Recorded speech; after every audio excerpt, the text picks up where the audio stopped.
Kamu percaya nggak Tuhan itu ada? Ya, percaya. Dari mana Anda tahu Tuhan itu ada? Ya, dari Al-Quran.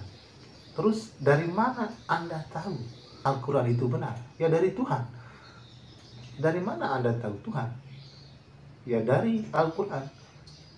Nah, dari mana Anda tahu Al-Quran? Ya, dari Tuhan. Berputar seperti itu.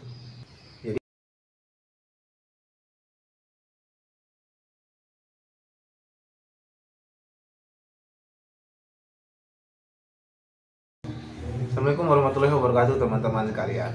Dalam sebuah diskusi di warung kopi, Anda mungkin pernah disuguhkan pertanyaan, mana yang lebih dulu antara ayam dengan telur? Anda menjawab, ya ayam duluan. Teman Anda membantah, kenapa bukan telur? Telur yang meretaskan ayam, tetapi ayam yang mengeluarkan telur. Jadi Anda akan dihadapkan dengan paradoks antara ayam dengan telur. Jika Anda menjawab ayam, yang lain akan menjawab telur. Jika Anda menjawab telur, yang lain akan menjawab ayam. Karena semuanya akan berputar pada titik yang sama atau titik awal, yaitu antara ayam dan telur. Nah, hal semacam ini teman-teman, biasanya dalam diskusi itu kita akan berakhir pada titik awal terus dan tidak ada kesimpulan. Jika Anda tidak punya banyak wawasan, ya terpaksa ya udah nanti aja lah, biasanya gitu. Nah, teman-teman sekalian, sebenarnya perdebatan terkait dengan ayam dan telur seperti yang saya jelaskan tadi itu adalah sesuatu yang keliru dalam logika. Kekeliruan berpikir semacam ini disebut dengan penalaran melingkar atau circulus in probando, yaitu pembuktian yang melingkar. Nah, apa sih pembuktian yang melingkar atau circular reasoning, atau yang disebut juga circulus in demonstrando, disebut juga circulus in probando. Nah, penalaran melingkar semacam ini teman-teman adalah penalaran yang dimana kita berargumentasi dengan premis yang pertama, lalu premis pertama menjadi kekuatan atau pembuktian daripada konklusi. Biasanya kalau kita membangun sebuah argumentasi ada premis 1, premis 2, dan konklusi. Di sini kita mengambil kesimpulan kekuatannya itu bersumber dari premis yang pertama. Saya kasih contoh yang lebih simpel dalam kehidupan kita sehari-hari. Orang tua Anda misalnya menyuruh Anda, sana pergi tidur. Anda bertanya, kenapa? Karena sudah waktunya tidur. Jadi premis 1 diulang lagi di premis di konklusinya. Nah, hal ini adalah sesuatu yang mengulang. Dalam filsafat, pemikiran atau cara berpikir yang semacam ini disebut berpikir tautologi yang berputar dari titik A terus B, C, dan D lalu kembali lagi ke A. Ini namanya kekeliruan berpikir penalaran melingkar tadi. Nah, teman-teman sekalian, bentuk logikanya adalah A itu benar, itu karena B benar, itu karena A. Nah, jadi berputar. Dalam bahasa Inggrisnya sirkular atau tautologi. Agar lebih memahaminya, saya akan memberikan beberapa contoh. Yang pertama, misalnya dalam sebuah diskusi ada orang satu misalnya namanya Ahmad, yang orang dua namanya Adam. Mereka menyatakan bahwa saya meyakini Tuhan itu ada. Itu kata si Ahmad. Si Adam bertanya, bagaimana Anda tahu itu? Ahmad menjawab, karena itu sudah tertulis di dalam Alkitab bahwa Tuhan itu ada. Adam menyangga lagi, bertanya lagi, bagaimana mungkin saya percaya dengan Alkitab? Ahmad menyatakan, karena Alkitab adalah pekerjaan ilahi Tuhan. Dari dialog itu kita bisa melihat bahwa pernyataan A itu benar karena B, pernyataan B itu benar karena C, dan pernyataan C itu benar karena pernyataan A. Jadi kembali lagi ke A. Dia akan kembali kepada titik semula. Ya, dalam agama Islam misalnya kita sering berdiskusi, kamu percaya nggak Tuhan itu ada? Ya, percaya. Dari mana Anda tahu Tuhan itu ada? Ya, dari Al-Quran. Terus dari mana Anda tahu Al-Quran itu benar? Ya dari Tuhan. Dari mana Anda tahu Tuhan? Ya dari Al-Quran. Nah, dari mana Anda tahu Al-Quran? Ya dari Tuhan. Berputar seperti itu. Jadi sama dengan contoh tadi. Misalnya, kalau Anda menyatakan agama itu sangat penting karena manusia butuh agama. Kenapa manusia itu butuh agama? Karena agama itu sangat penting. Jadi maksudnya begitu. Kalau kita seperti ini cara berpikirnya, maka tidak berujung.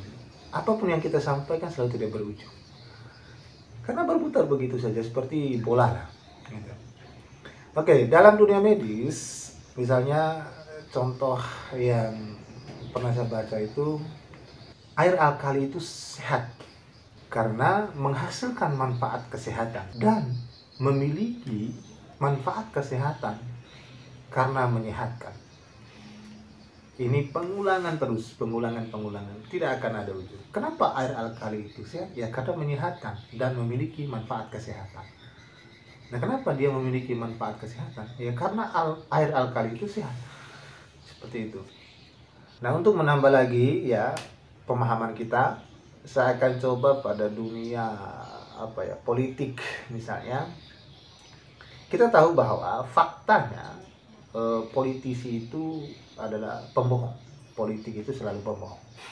Lalu Anda menyatakan bahwa hanya orang-orang yang tidak dapat dipercaya yang akan mencalonkan dirinya sebagai gubernur. Faktanya politisi itu tidak dapat dipercaya adalah buktinya. Nah, jadi terkesan ya bisa kita lihat, oh wow, retorikanya luar biasa ya kan. Kita melihat fakta-fakta. Nah, apalagi ya kalau yang berbicara ini adalah orang yang ya belajar logika atau orang yang pemahamannya lebih tinggi dari orang yang mendengarkan. Bisa jadi Anda akan terjebak pada keliruan berpikir penalaran melingkar itu. Kita melihat memang ada faktanya bahwa si calon gubernur, si calon DPR ada yang pembohong. Janji untuk hal demikian, tapi hal itu tidak dilakukan ketika mereka menang. Tetapi apakah semua orang seperti itu? Jelas tidak. Maka kenapa hal ini menjadi kekeliruan berpikir? Secara isi, kekeliruan yang dijelaskan di sini adalah dia bergantung pada proposisi faktanya bahwa politisi itu tidak dapat dipercaya, sehingga orang-orang yang mengikuti calon gubernur, DPR, presiden adalah orang-orang yang tidak dapat dipercaya. Nah, seharusnya teman-teman dalam hal ini Anda bukan angguk saja ya. Kalau Anda bodoh mungkin angguk saja. Anda harus meminta apa buktinya. Coba lebih rinci lagi, orang yang seperti apa yang tidak bisa dipercaya itu. Ini cara untuk terhindar dari kekeliruan berpikir penalaran melingkar itu. Selanjutnya teman-teman, kita mungkin bertanya, atau mungkin teman-teman pernah merasakan cara berpikir semacam itu, Anda menyatakan semacam itu. Nah, pertanyaannya, apakah semua orang yang melakukan penalaran melingkar itu adalah kekeliruan? Atau yang ketika kita membangun argumen penalaran melingkar itu adalah kekeliruan? Jelas tidak. Ada beberapa bagian yang tidak masuk pada kekeliruan. Contoh misalnya, hakim itu adalah orang yang jujur dan adil karena dia memutuskan hukuman kepada yang bersalah dan membebaskan yang benar. Nah, apa yang diulang di situ? Jujur dan adil adalah membebaskan yang benar dan menghukum yang salah. Itu maknanya sama. Tetapi dia tidak masuk pada kekeliruan berpikir. Karena itu sah-sah saja. Itulah kenapa para filsuf sebagian besar menyatakan bahwa kita tidak bisa keluar dari penalaran melingkar. Sebab penalaran melingkar itu kepada aksioma, di mana pernyataan yang pasti benar, dia niscaya benar. Nah, ini sebenarnya pada aspek formal, kevalidannya pada aspek formal. Tetapi kalau pada aspek informal, di mana pada isi argumentasi, kita harus cocokkan dengan hal lain.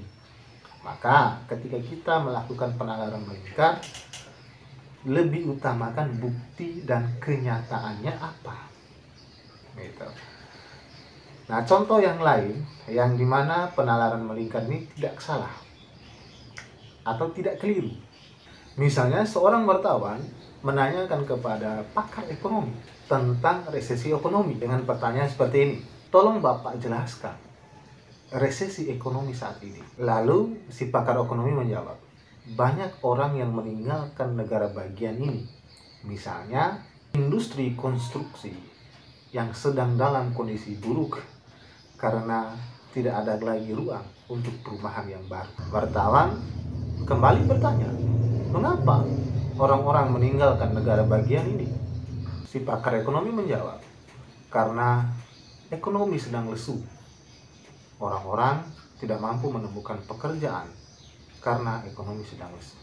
Di sini teman-teman, rangkaian pertanyaan dan pernyataan si pakar ekonomi adalah penalaran melingkar penuh, di mana beliau menyatakan bahwa perekonomian buruk karenanya orang-orang pergi. Mengapa orang-orang pergi? Ya karena perekonomian sedang buruk. Argumen ini terjadi karena kondisi tertentu dalam kehidupan nyata. Si pakar ekonomi menyatakan hal itu sesuai keadaan fakta yang terjadi di lapangan. Dan hal ini tidak termasuk pada kekeliruan berpikir penalaran melingkar. Memang betul, dia menyatakan penalaran itu secara melingkar, mengulang. Tapi dia punya ujung. Ujungnya apa? Ketika ekonomi baik, maka orang-orang akan datang.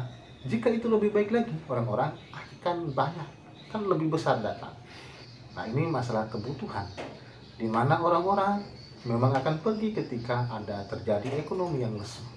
Orang-orang akan mencari tempat yang lain yang lebih layak untuk mereka tempati, atau kita sebut sebagai para migrasi. Nah, teman-teman sekalian, pertanyaan kita selanjutnya adalah, mengapa orang-orang itu membuat penalaran yang melingkar, baik yang sengaja maupun yang tidak disengaja? Jadi, menurut saya alasan pertama adalah karena satu, mereka tidak memahami definisi kata. Karena di dalam pembahasan tentang definisi, salah satu yang tidak bisa kita lakukan dalam mendefinisikan kata adalah mengulang kata itu. Saya kasih contoh. Manusia adalah orang, lalu orang adalah manusia. Manusia adalah insan, lalu insan adalah manusia. Jadi ini namanya definisi yang tautologi. Jadi di dalam membuat definisi kita tidak boleh mengulang sesuatu yang kita mau definisikan, karena dia akan berputar di situ, dan tugas definisi dalam menerangkan dan menjelaskan sesuatu itu tidak lagi bisa kita pertanggungjawabkan. Nah, yang kedua adalah karena orang yang melakukan penalaran melingkar ini dia tidak memiliki bukti. Yang ketiga, karena orang yang melakukan penalaran melingkar ini dia tidak percaya pada hasil penelitian sains.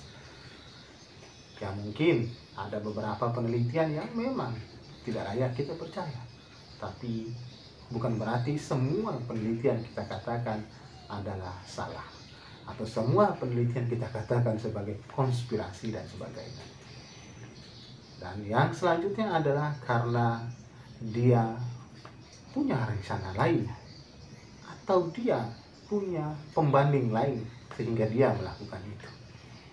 Nah, teman-teman sekalian, artinya apa? Artinya penalaran melingkar ini bisa kita lakukan baik secara sengaja maupun tidak sengaja. Nah, karena kita bisa melakukan secara sengaja maupun tidak sengaja, maka kita punya peluang besar untuk mengelabui orang lain dengan cara penalaran melingkar. Tidak hanya mengelabui orang lain, bahkan kita bisa membuat tautologi dalam pikiran kita, pembenaran dalam pikiran kita, agar membenarkan perilaku atau tindakan kita dalam kehidupan bermasyarakat.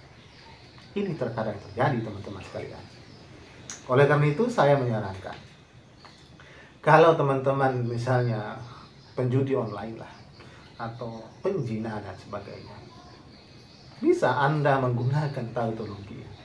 Misalnya Anda berdalih di awalnya bahwa perbuatan baik dan buruk semuanya masih dalam lingkup kita menggunakan energi dari Tuhan. Nah, kalau kita menggunakan energi dari Tuhan, artinya ada izin Tuhan di dalamnya, baik itu perbuatan baik maupun itu perbuatan buruk. Oleh karenanya, berjudi, berzina, mencuri itu tidak menjadi masalah dalam kehidupan kita, sebab semua itu atas izin Tuhan. Mengapa demikian? Karena energi yang saya gunakan untuk melakukan perbuatan buruk itu adalah energi atas izin Tuhan. Kembali lagi, itu tautologinya. Jadi dia membenarkan klaim atau argumentasinya dengan pernyataan atau kevalidan pernyataan pertama. Padahal sebenarnya kita butuh hal-hal lain untuk membuktikan kebenaran tentang argumen itu. Jadi teman-teman sekalian, jika kita berakal, gunakan akal untuk berpikir. Ya syukur-syukurlah kalau kita berpikirnya itu kritis, komprehensif, bebas, dan mampu kita pertanggungjawabkan. Tapi jangan sesekali menggunakan cara pemikiran yang melingkar ini atau penalaran yang melingkar ini untuk pembenaran tindakan kejahatan Anda. Saya Zakaria Ismail, akhir kalam, saya ucapkan billahi taufik wal hidayah. Wassalamualaikum warahmatullahi wabarakatuh.